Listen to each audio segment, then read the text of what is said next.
Pues hermanos, una vez más, bienvenidos a Iglesia Bautista La Vid. Aquí estamos reunidos en el nombre del Señor Cristo Jesús, proclamando su palabra, dependiendo del Espíritu Santo. Si nos acompañan por internet, también bienvenidos. Que Dios les dé una bendición especial el día de hoy. Seguimos nuestro estudio de Marcos. Entonces busquen sus Biblias, Marcos capítulo 9. Ahora les seguimos con lo que Dios ahí nos quiere enseñar en su palabra. Y tuvimos un descanso sobre Marcos, pero hemos regresado ahora. Y hoy el mensaje se titula El camino hacia la grandeza. El camino hacia la grandeza. Estamos en Marcos capítulo 9, empezando en versículo 30.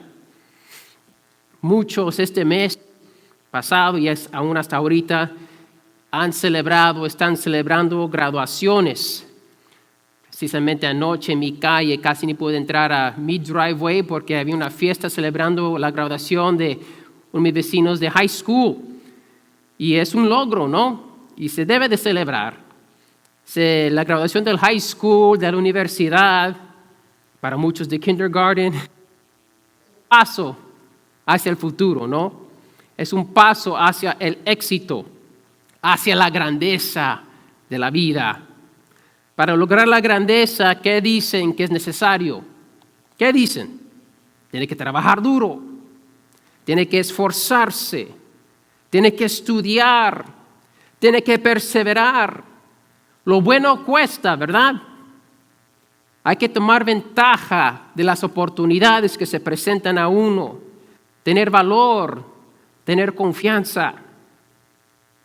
Todo esto es verdad, sin duda, pero hay una actitud que debe de cubrir todo esto, todo este esfuerzo. Hay una actitud que debe de entonces estar dentro de todo lo que hacemos, una actitud de humildad. En Marcos 9, del 30 al 40, vamos a ver que el camino hacia la grandeza no es como lo pensamos muchas veces. Jesús nos va a enseñar que es al revés de lo que pensamos naturalmente, pero tenemos que pensar no naturalmente, pero espiritualmente, de la manera que Jesús nos enseña. Esto es lo que ha sucedido en el pasaje para repasar rapidito. En Marcos 8, al final del capítulo, Pedro confesó a Jesús como el Mesías en 8:29 y unos versículos después, en 8:33, Jesús reprende a Pedro porque él está pensando más como los hombres en vez de Dios. Luego Jesús lleva a Pedro, Jacobo y Juan con él al monte y él es transfigurado enfrente de ellos. Estos tres son el círculo íntimo de Cristo Jesús. Luego cuando están bajando, ven a los otros 9 discípulos ahí discutiendo con los escribas porque no pueden sacar un demonio. Y Jesús se frustra con ellos y les enseña que estos salen solamente con oración.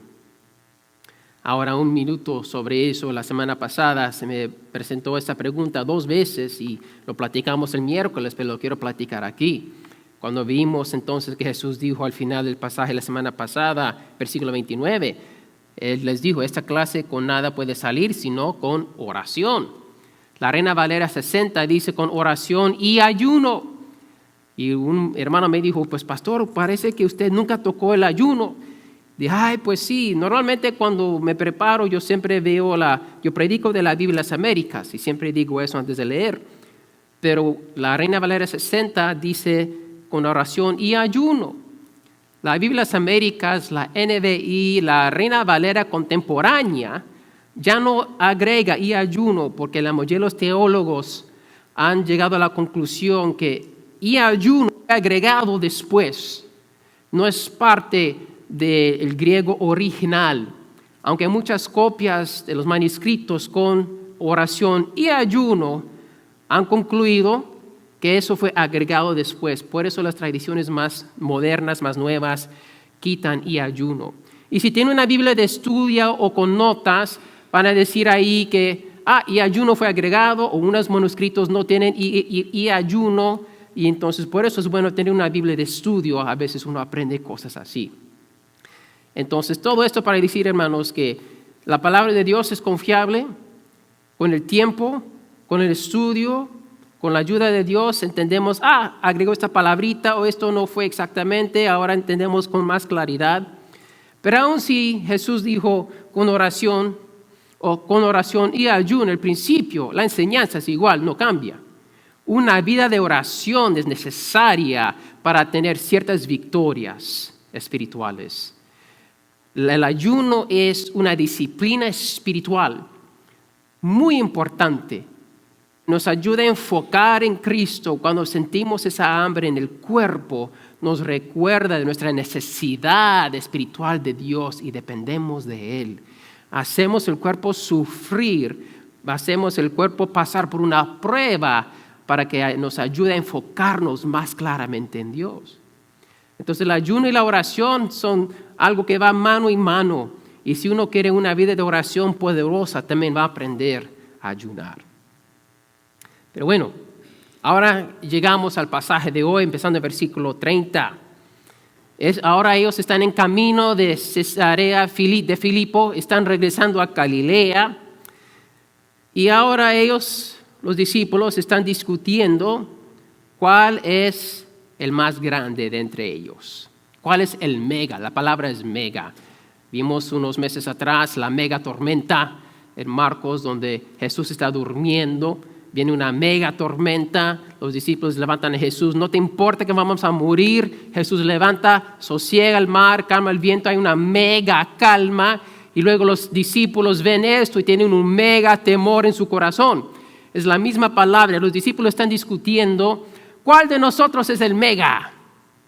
¿Cuál de nosotros es el mayor? Y obviamente están más ellos preocupados por eso que el evangelio. Entonces vamos a leer, puestos de pie en reverencia por la palabra de Dios, los que pueden. Marcos 9, 30 al 40. Otra vez estoy leyendo de la Biblia de las Américas. Sigan en su copia la palabra de Dios y dice así. Saliendo de allí, iban pasando por Galilea y él no quería que nadie lo supiera, porque enseñaba a sus discípulos y les decía, el Hijo del Hombre será entregado en manos de los hombres y le matarán. Y después de muerto, a los 3 días resucitará. Pero ellos no entendían lo que decía y tenían miedo de preguntarle. Y llegaron a Capernaum y estando ya en la casa les preguntaba, ¿qué discutíais por el camino? Pero ellos guardaron silencio, porque en el camino habían discutido entre sí quién de ellos era el mayor. Sentándose, llamó a los 12 y les dijo, si alguno desea ser el primero, será el último de todos, el servidor de todos. Y tomando a un niño, lo puso en medio de ellos, y tomándolo en los brazos les dijo, el que reciba a un niño como este en mi nombre, a mí me recibe. Y el que me recibe a mí, no me recibe a mí, sino a aquel que me envió. Juan le dijo, Maestro, vimos a uno echando fuera demonios en tu nombre y tratamos de impedírselo porque no nos seguía. Pero Jesús dijo, no se lo impidáis, porque no hay nadie que haga un milagro en mi nombre y que pueda enseguida hablar mal de mí. Pues el que no está contra nosotros, por nosotros está. Amén. Que Dios bendiga la lectura de su palabra. Pueden tomar sus lugares. Vamos a ver 3 cosas en este pasaje para llegar a la grandeza. Primero vemos aquí en versículo 30, el camino hacia la grandeza es la cruz. Es la cruz. Vemos que Jesús claramente le está diciendo en versículo 31, va a ser entregado en manos de los hombres, lo van a matar y al 3er día va a resucitar. Jesús se está enfocando en el evangelio y su resurrección. Él se está preparando para salvar el mundo de su pecado. Estamos aquí viendo que él no quería que nadie supiera que él estaba ahí porque enseñaba a sus discípulos. Él quiere tomar tiempo para preparar a sus discípulos por lo que iba a suceder en Jerusalén en un poco tiempo. Esto fue su propósito en venir. en ser el Cordero de Dios, el sacrificio perfecto para salvar al mundo de su pecado. No era para establecer su reino terrenal. El enfoque no estaba en la humanidad y un reino humano. Su enfoque estaba en el reino de Dios y establecer un reino espiritual. Su enfoque era para salvar a la humanidad de su pecado. Su enfoque no era en Él y su reino. Vemos en Filipenses 2, y vamos a estar en Filipenses 2 varias veces hoy. Entonces, como pongan un dedo en Marcos y pongan otro dedo en Filipenses 2, porque Filipenses 2 como nos da más detalle, más explicación de la humildad de Jesús y de que Dios desea para nosotros. En Filipenses 2:8 dice así: y hallándose en forma de hombre, hablando de Jesús, se humilló a sí mismo, haciéndose obediente hasta la muerte y muerte de cruz, por lo cual Dios también le exaltó hasta lo sumo y le confirió el nombre que es sobre todo nombre, para que al nombre de Jesús se doble toda rodilla de los que están en el cielo y en la tierra y debajo de la tierra. Aquí vemos que Jesús se humilló hasta la muerte. Pero para humillarse hasta la muerte, primero tuvo que humillarse del cielo a la tierra. Tuvo que vestirse de la humanidad cuando nació en la Navidad de la Virgen María. Y vemos pues que aquí Dios lo exaltó hasta lo sumo. Pero antes de ser exaltado, Él tuvo que humillarse. Entonces vemos que el camino hacia la grandeza llevó Jesús a la cruz. La gloria de la resurrección vino después de la humillación de la muerte. Después de la cruz dolorosa. Pero Jesús ya sabía esto antemano. Para Él no era sorpresa. Esto era el plan. Él no vino a establecer su reino en ese momento. Él vino a ser el Cordero de Dios, a morir por los pecados de la humanidad, del mundo. Pero Jesús, sabiendo eso, Él pudo soportar la cruz, porque Él sabía lo que venía después. Él sabía que iba a haber una resurrección. Él sabía que iba a ser exaltado en el tiempo de su Padre. Busquen Hebreos 12:2. Hebreos 12:2, unos libros después de Filipenses, casi el final de la Biblia. Aquí habla de la carrera del cristiano en Hebreos 12. Pero en versículo 2 dice así: puestos los ojos en Jesús, el autor y consumador de la fe, quien por el gozo puesto delante de Él soportó la cruz, menospreciando la vergüenza, y se ha sentado a la diestra del trono de Dios. ¡Wow! Había un gozo que Él sabía que lo estaba esperando en el otro lado. Pero Él sabía que para llegar a ese gozo, Él tenía que soportar y cargar y sufrir, no solamente la humanidad, el mundo que vivimos aquí, sufrimos, pero también muerte. Y no cualquier muerte, no fue una muerte sin dolor, no fue una muerte rápido, una muerte de tortura en la cruz. El camino hacia la grandeza para Cristo Jesús, a través de la cruz, Él se humilló para ser humano y para sufrir en la cruz. Regresando a Marcos, Él está diciendo, Él les enseñaba y les decía: el Hijo del Hombre será entregado. ¿Quién entregó a Jesús? Pues Judas Iscariote. Sí, pero ¿quién lo hizo antes? El Padre. Es interesante porque esta es la segunda vez que Jesús enseña a sus discípulos de su muerte y resurrección. La primera vez es en capítulo 8, después de la confesión de Pedro. Es cuando Jesús comenzó en versículo 31, 8:31, y comenzó a enseñarles que el Hijo del Hombre debía padecer muchas cosas y ser rechazado por los ancianos, los principales sacerdotes y los escribas, y ser muerto y después a 3 días resucitar. Aquí Él es rechazado por el liderazgo de Israel. Entonces vemos que Jesús es rechazado. Pero aquí vemos ahora en 9:31 que Él es entregado por el Padre. Fue el plan de Dios. No fue un accidente. No fue un ups. Dios lo entregó desde la fundación de la creación para salvarnos de nuestro pecado. Es el plan de Dios. El camino hacia la grandeza es a través de la cruz. El segundo paso, el camino hacia la grandeza, es servir a otros. Los discípulos están discutiendo cuál es el mayor, ¿no? Jesús con compasión les muestra cómo ser el más grande en el reino de Dios. Él no los critica, no les dice que están mal, aunque sí están mal. Él ve que no entienden y Él se sienta a enseñarles. Hoy en día en nuestra cultura, cuando enseñamos, la persona está parada, demuestra autoridad y que está encargado, que está ahí sobre los demás enseñando. Bueno, en esa cultura, cuando se sentaba el maestro, Él va a enseñar. Era lo opuesto de hoy en día, ¿verdad? Él sentándose, versículo 35, sentándose, llamó a los 12 y les dijo, si alguno desea ser el primero, será el último de todos y el servidor de todos. Jesús está diciendo, ¿quieren saber cómo ser el mayor? ¿Cómo ser el mega? ¿Cómo ser el primero? Les voy a enseñar. Vamos a sentarnos y platicarlo. ¿Saben cómo?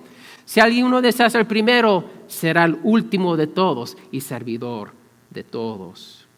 Tiene que hacer 2 cosas para ser mayor en el reino de Dios. Ser último. Tener humildad de corazón. Considerarte el último. Ponerte al final. Ponerte debajo de los demás. Eres el menos. Para ser el más, para ser el mayor, te tienes que hacer el menos. Y no solamente eso. También tienes que servir a los demás. Tienes que servir a todos con humildad de corazón. ¿Cómo puede el último ser primero? No es así en este mundo. Es al revés. Si uno quiere el mejor trabajo, la mejor posición, un aumento de sueldo, una promoción, que te dicen, tienes que ser notado. Tienes que ponerte al frente. Tienes que asegurar que vean tu trabajo. Tienes que tomar el crédito porque has hecho, ¿no? Si leen los artículos, leen los libros, dicen que si tu boss, tu jefe, no ve lo que haces, otros van a tomar el crédito por ti y te quedas atrás. Y muchas veces nos sentimos así. Los cristianos tratamos de entonces ser humildes y vemos que otros salen adelante, otros salen más y nosotros nos quedamos atrás y pensamos, oye, esto no está funcionando como lo pensé.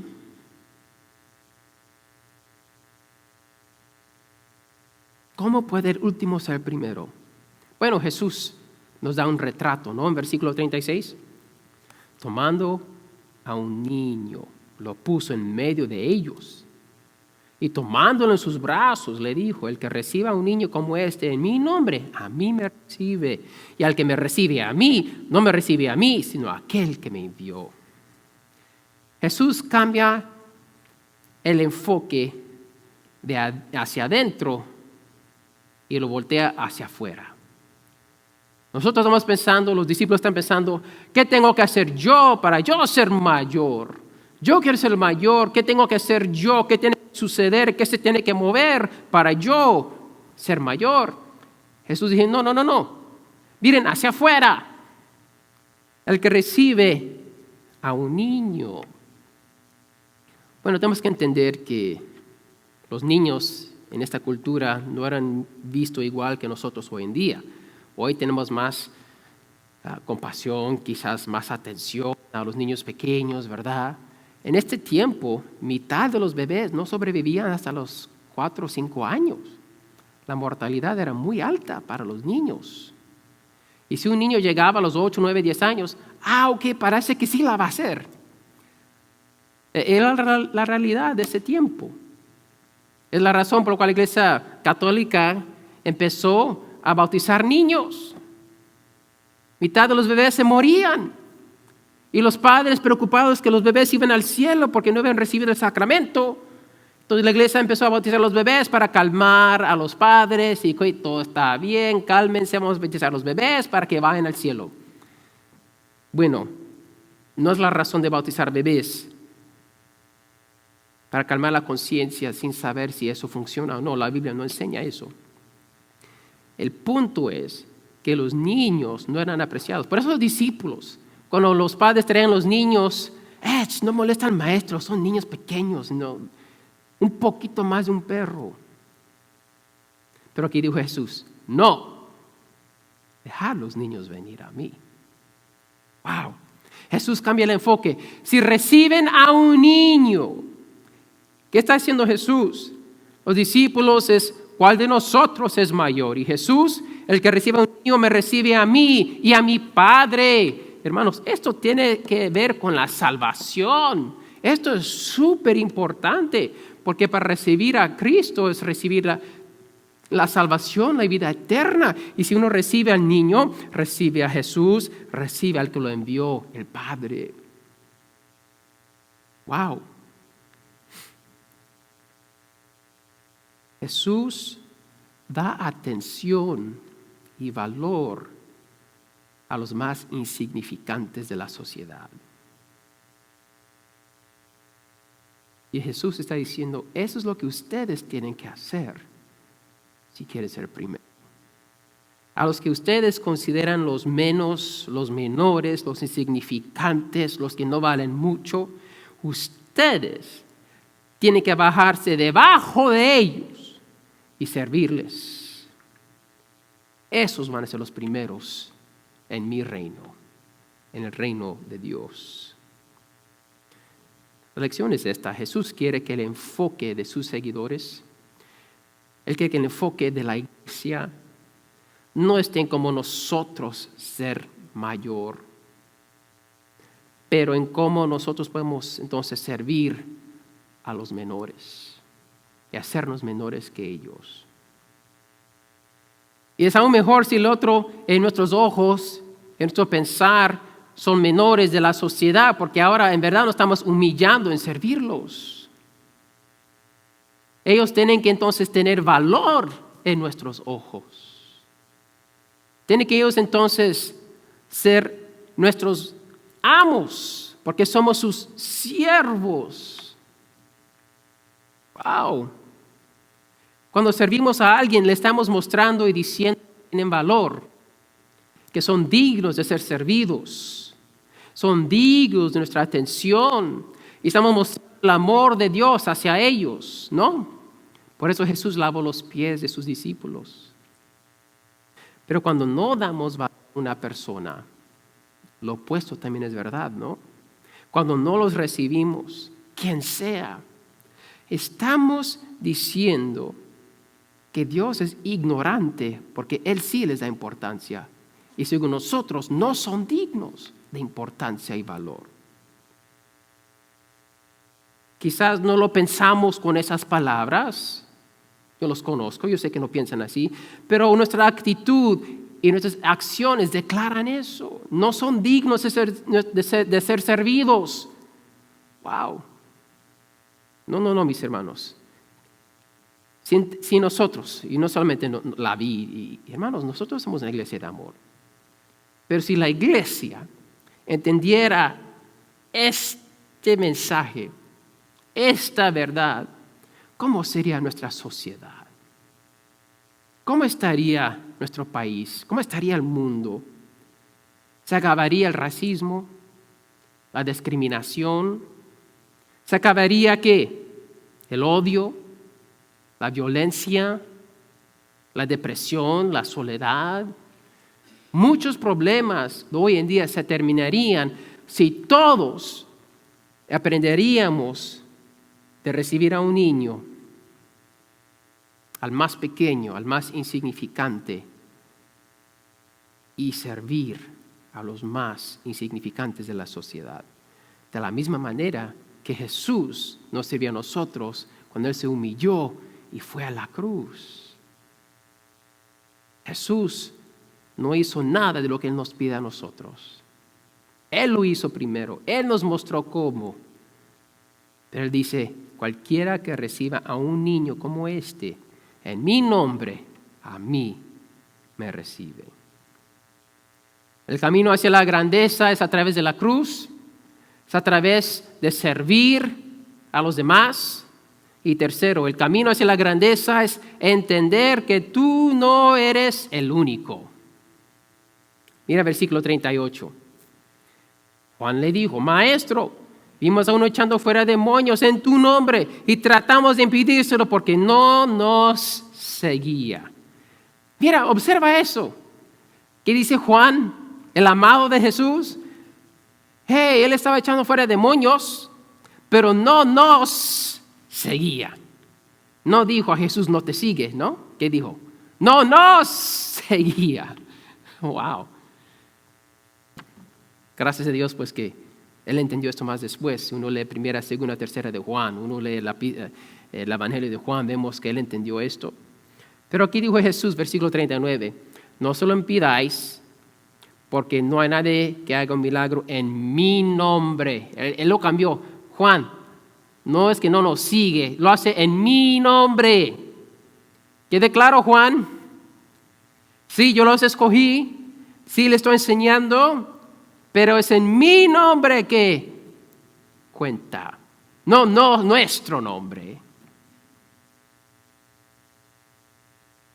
Pero es interesante porque ¿qué pasó en el pasaje antes de esto? Cuando bajó Jesús con Pedro, Juan y Jacobo, los otros 9 fracasaron. No podían sacar un demonio. Y ahora ven a otros sacando demonios, mucho éxito, y dicen, no lo pueden hacer.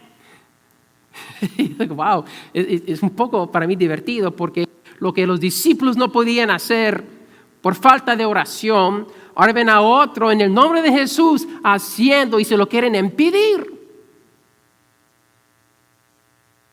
Solo Dios sabe el corazón de los discípulos de Juan aquí, pero creo que es interesante que lo que ellos no podían hacer lo querían impedir en las vidas de otros. Me recuerda de un chiste de 2 pescadores y un pescador tiene que poner una tapa porque los alacranes salen y el otro, y me lo dijo un mexicano, entonces no se enojen conmigo mis hermanos mexicanos, que tiene alacranes y tiene que poner la tapa. El americano no ponía tapa, no se salía, pero el mexicano tiene que ir tapado porque era al revés, ¿verdad, Julián? Al revés. El americano ponía la tapa, el mexicano no ponía la tapa. Y el americano le preguntó a su amigo pescando, ¿por qué no tienes tapa y no se salen? Y ¿sabe por qué? Porque son alacranes mexicanos. Y dije, ay, ¿qué tiene que ver eso? Porque cuando ven uno saliendo, lo jalan para abajo y no se salen. Pero los tuyos americanos se ayudan y todos salen. Por eso necesita la tapa. Y él se quedó, wow, sorprendido. Y yo he visto que tristemente a veces en las iglesias hispanas somos igual. No queremos que otros salgan adelante. Y lo que nosotros no podemos ver que otro lo hace y si lo queremos impedir. Y lo vemos aquí en Juan. Y Jesús dijo, no se lo impidáis. Porque no hay nadie que haga un milagro en mi nombre y que pueda enseguida hablar mal de mí. ¿En qué estaba enfocado Juan? Yo sé que no estaba solo. No nos siguen, no son parte de nuestro club. No son parte de nuestro grupito. Solo nosotros podemos hacer porque Jesús está con nosotros. Jesús no está con ellos. Nosotros estamos con Jesús. Ellos no están con Jesús. No, hermanos. Aquí está la lección. El reino de Dios es más grande que nuestras experiencias. El reino de Dios es más grande que nuestras experiencias. Hay diferentes iglesias, denominaciones evangélicas. Varias, diversas. Nosotros aquí seguimos como una iglesia cristiana evangélica, somos bautistas, seguimos lo que Dios nos ha dado. Pero no podemos impedir lo que otras iglesias, otros hermanos hacen en el nombre de Jesús.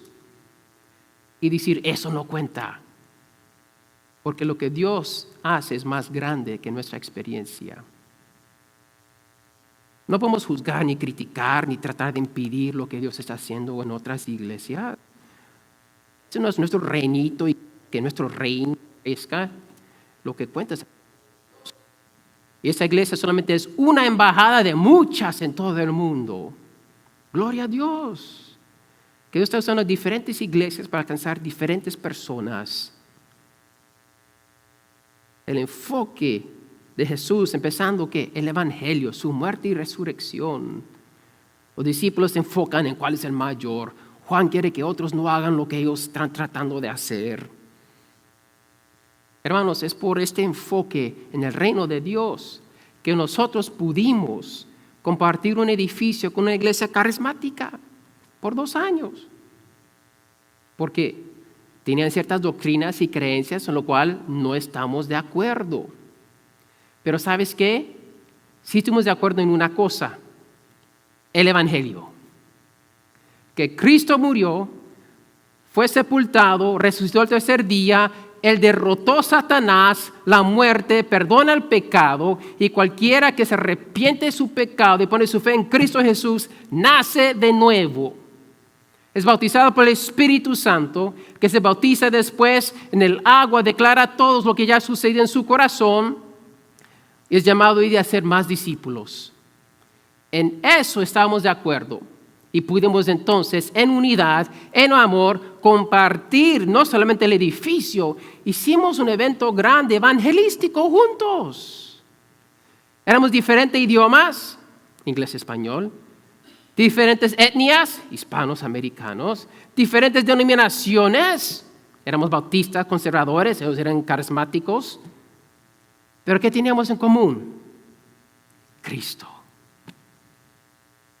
Ahora, la razón por la cual hay diferentes denominaciones es para evitar la confusión, para mantener y preservar la unidad. Porque aunque podemos proclamar el Evangelio juntos, luego para discipularles, entrenarles en los caminos de Dios, ahí es donde tenemos diferencias. Nosotros no bautizamos bebés, porque un bebé no puede decidir seguir a Cristo. Un bebé no puede arrepentirse de su pecado. Un bebé no puede decir, yo quiero seguir a Cristo, yo me arrepiento y tengo fe en Jesús.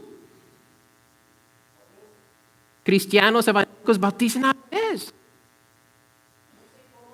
Lo enseñan porque no pongan correcto. No enseñamos esto aquí, pero si afirman el Evangelio, creen el Evangelio, son nuestros hermanos y hermanas en Cristo.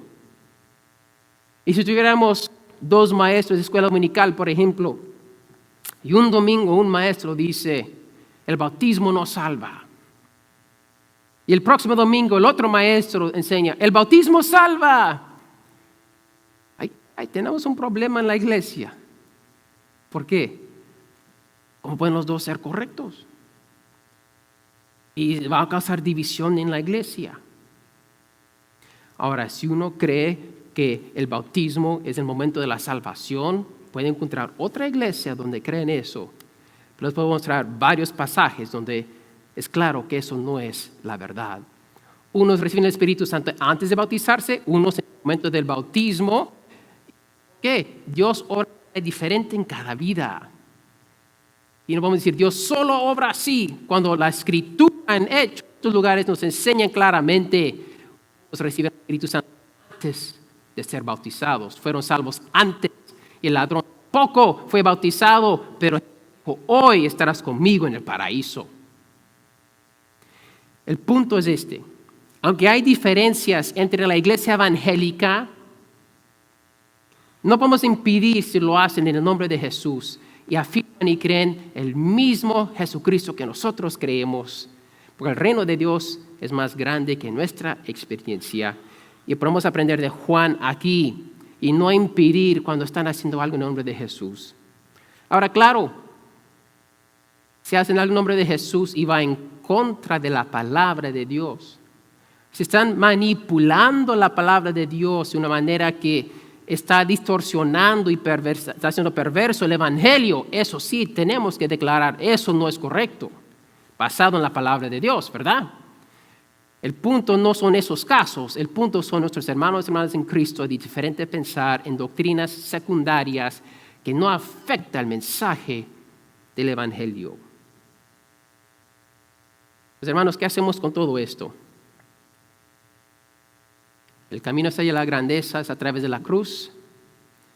El camino hacia la grandeza es servir a otros. Y el camino hacia la grandeza en el reino de Dios es entender que no somos los únicos. Hermanos, tengo aquí unas aplicaciones. Primero, consideremos el ejemplo de Jesús. Consideremos su humildad. Leemos en Hebreos, ¿verdad? Capítulo 12. Jesús dio el ejemplo. Él nos mostró cómo. Él aquí puso un niño. Dijo, reciban a este en mi nombre. Pero vamos a Hebreos 12. Ahí hay unos pasitos que nos pueden ayudar a considerar el ejemplo de Jesús en Hebreos capítulo 12.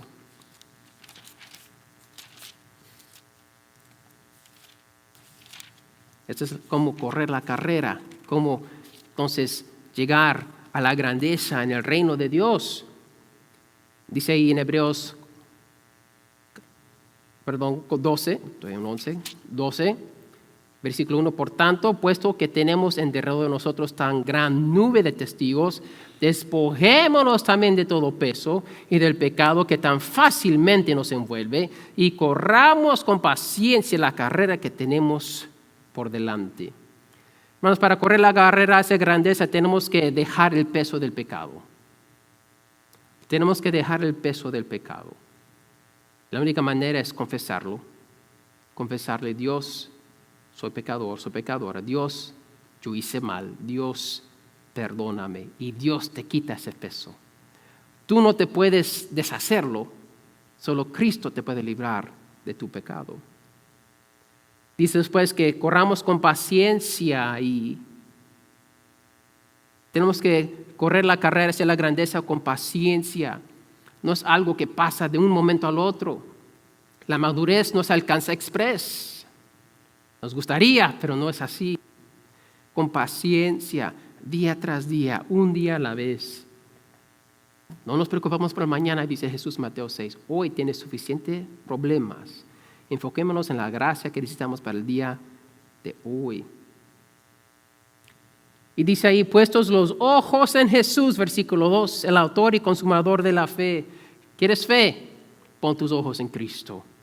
Corre la carrera hacia la grandeza con los ojos puestos en el premio. El premio es Cristo Jesús. Él es nuestro premio.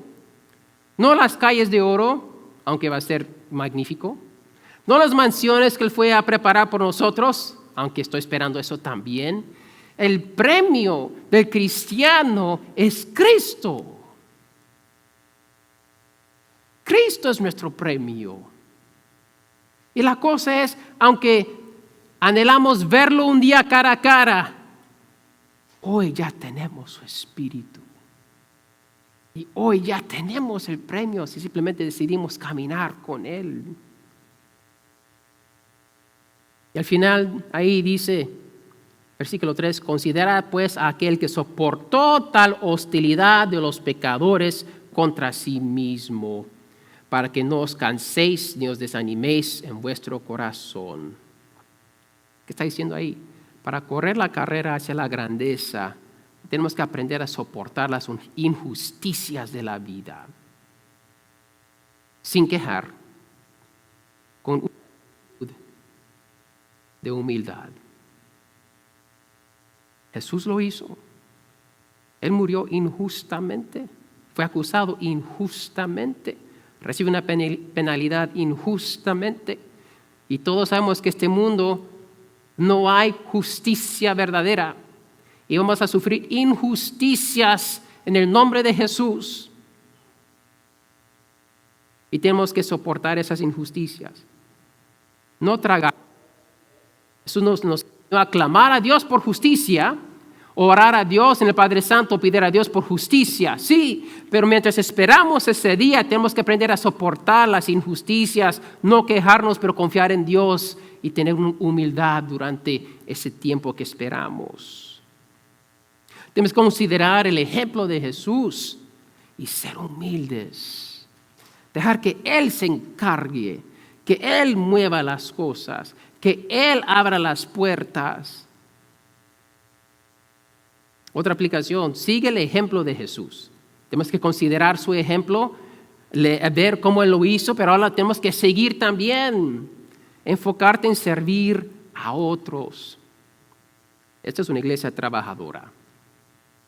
Todos los miembros de esta iglesia están sirviendo de una manera u otra y varios sirviendo en más de un ministerio. Y qué bonito, porque no todas las iglesias son así. Hermanos, los felicito. Les animo que sigan adelante. Van a recibir su recompensa en el tiempo del Señor. Y no se desanimen a hacer el bien, porque en el tiempo del Señor van a recibir todo lo que Él les ha prometido. Vamos a ver el fruto, no solamente de nuestras vidas, en las vidas de otros. Sigamos sirviendo al Señor, no nos desanimemos. Vale la pena. Les aseguro por mi testimonio, por la palabra de Dios, por fe, que vale la pena. Nos cuesta, nos cansamos, sentimos la presión de, ay, ya no puedo más, estoy cansado, cansada, vino esto, vino lo otro. Sí, es una guerra espiritual. Dios quiere que la iglesia deje de trabajar. Él quiere que los cristianos se dejen de mover y Él gana. Estamos haciendo la voluntad de Dios. Sigamos adelante fielmente. Amén. Amén. Y hermanos, al final pídele a Dios que te dé un corazón humilde. Siempre podemos pedirle a Dios más humildad. Somos una iglesia de amor, nos amamos unos a otros, hermanos. Pero solo Dios nos puede asegurar de mantenernos con un corazón nuevo, con un corazón de carne, con un corazón tierno. Solo Dios nos puede dar un corazón humilde. Esta es la clave. Porque tú no te puedes hacer más humilde. Me voy a humillar. Yo lo he intentado, sale mal.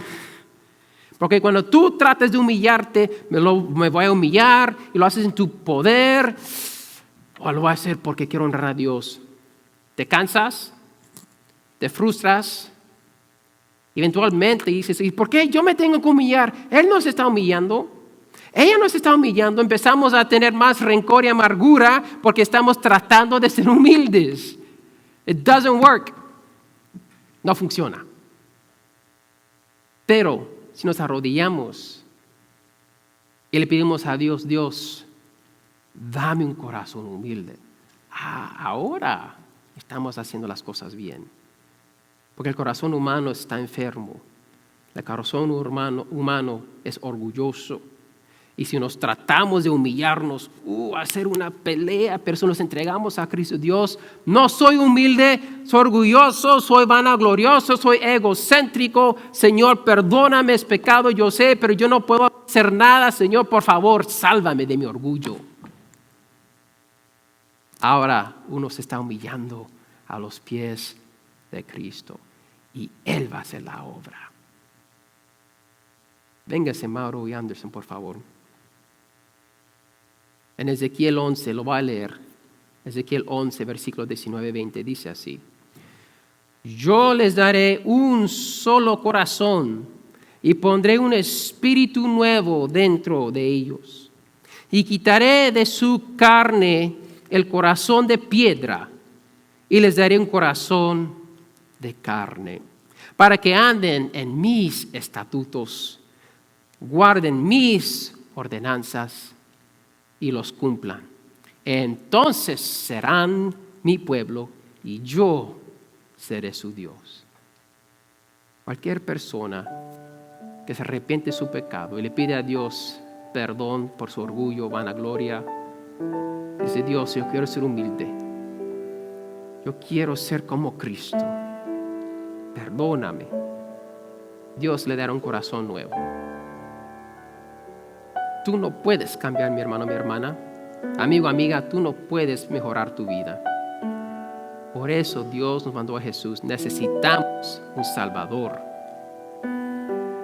Y Jesús aquí está tratando de enseñar a sus discípulos que la clave es su muerte y resurrección.